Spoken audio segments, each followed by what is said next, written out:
దేవునికి స్తోత్రం. ప్రియబిడ్డలారా, శ్రమల యందు బ్రతుకుదమన్న నమ్మకం లేక శక్తికి మించిన అధిక భారము చే కృంగిపోయే వారికి లౌకిక జ్ఞానమును అనుకరిస్తూ దేవుని యందు నమ్మికను ఉంచక ఊబిలోకి పాపంలోకి శ్రమలలో దిగిపోతున్న వారికి, కపటముతో మోసగింపబడిన వారికై చపల చిత్తులుగా ప్రవర్తించు వారికి, శరీరానుసారమైన యోచన గలవారిగా నడుచు వారికై, ఆదరణ కొరకు రక్షణ కొరకు ఎదురుచూచే వారికై, నశించిపోకుండా నిరీక్షణ కలిగి క్రీస్తును గూర్చిన జ్ఞానం యొక్క సువాసనను కనపరచుచు ఆయన యందు మనం ఎల్లప్పుడూ విజయోత్సవంతో రక్షింపబడుటకు దేవునికి క్రీస్తు సువాసనగా ఉంటూ మనుషులందరూ చదువుకొనుచున్న పత్రికలపై రాతి పలకపై గాని సిరాతో గాని వ్రాయబడక మెత్తని హృదయములను పలకల మీద జీవము గల దేవుని ఆత్మతో మన నడవడికల ద్వారా పరిచర్యల ద్వారా వ్రాయబడిన క్రీస్తు పత్రికయై ఉండాలి. ఎందుకనగా మొదటిగా రాతి పలక పైన చెక్కబడినది అక్షరములకు సంబంధించినదే నైనను మహిమతో కూడినదే నైనను మరణమునకు దారి తీయును. ఎందుకనగా ప్రతి ఆజ్ఞ చివరలో దీనిని అనుకరించని వారికి నిశ్చయముగా మరణ శిక్ష అని వ్రాయబడి ఉంటుంది.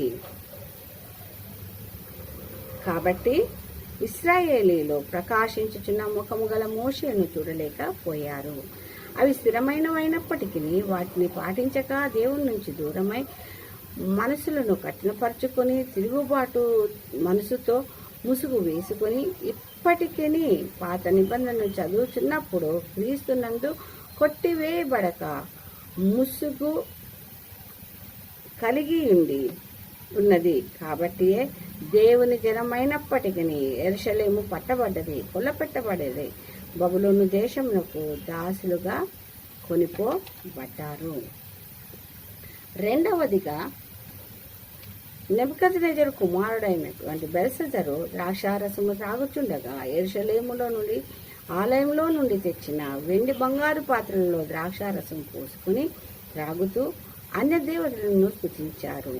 కానీ తన ప్రాణమును మార్గములను ఏ దేవుని వశంలో ఉన్నవో ఆయనను గనపరచలేదు. కాబట్టి నీ ప్రభుత్వ విషయంలో లెక్క చూచి ముగించి త్రాసులో తూచగా నీవు తక్కువగా నైతివి. కాబట్టి నీ రాజ్యము నీ నొద్ద నుండి తీసివేయబడి విభాగింపబడి మాదీయులకు పారసీయులకు ఇవ్వబడినని దేవుని యొద్ద నుండి వచ్చిన అరచేయిచ్చే గోడ మీద వ్రాయబడ్డది.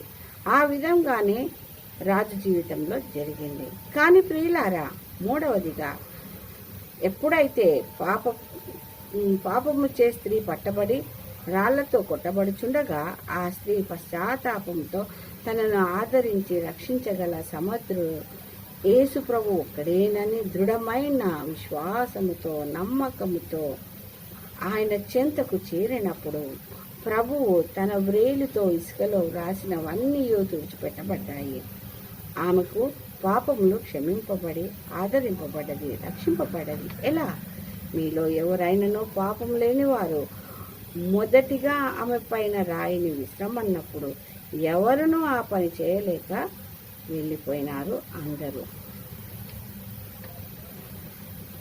కాబట్టి అయితే తనను తాను సంపూర్తిగా ఆమె ఆయనకు సమర్పించుకున్నది. కాబట్టియే ఇక ముందు పాపము చేయక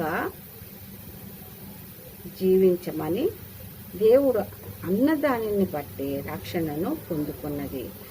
ఆ విధముగా మనము కొత్త నిబంధనకు అనగా అక్షరమునకు కాక ఆత్మకే పరిచారకులమై ముసుగులేని ముఖముతో ప్రభువు యొక్క మహిమను అద్దము వలె ప్రతిబింపజేయుచు మహిమ నుండి అధిక మహిమను పొందుతూ ఆత్మయను ప్రభు చేత ఆ పోలికలో మనము దేవునికి పత్రికలుగా క్రీస్తును సువాసనను కలిగి జీవిద్దాము. మహిమ నుండి మనము అధిక మహిమను పొందుదాము, ఆదరణను రక్షణను పొందుదాము. దేవునికి స్తుతి ఘనతలు మహిమలు కనుగొను గాక. ఈ కొద్ది వాక్యము దేవుడు దీవించును గాక.